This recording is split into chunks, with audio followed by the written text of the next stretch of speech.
Hello সবাইকে। আজ আমরা রুথ নামের একজন মহিলার গল্প এবং কিভাবে ঈশ্বর আমাদের আশীর্বাদ করেন তা নিয়ে আলোচনা করব।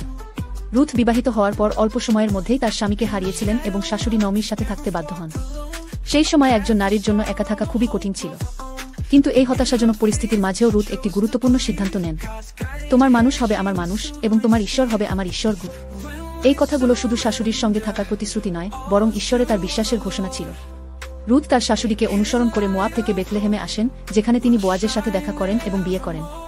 যখন আমরা এমন একটি সুযোগের মুখোমুখি হই যা ভাগ্যের মতো মনে হয়, এটি ঈশ্বর আমাদের জন্য পরিকল্পনা করে রেখেছেন এমন একটি উপহার হতে পারে।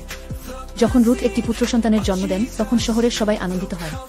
প্রতিবেশীরা শিশুটিকে আশীর্বাদ করে বলেছিল যে সে পরিবারকে পুনরুদ্ধার করবে এবং তাদের একটি নতুন ভবিষ্যৎ দেবে। এই দৃশ্যটি আমাদের যেভাবে যিশুর জন্ম উদযাপন করি তার মতো।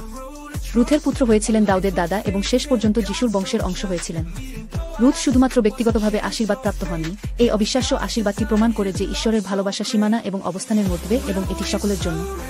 বন্ধুরা, রুথের মতো আমাদের জীবনেও চ্যালেঞ্জ থাকতে পারে, কিন্তু এমনকি যখন আমরা জীবনের ভারে এবং হতাশায় পিষ্ট অনুভব করি, ঈশ্বর আমাদের জন্য আশীর্বাদ প্রস্তুত রেখেছেন।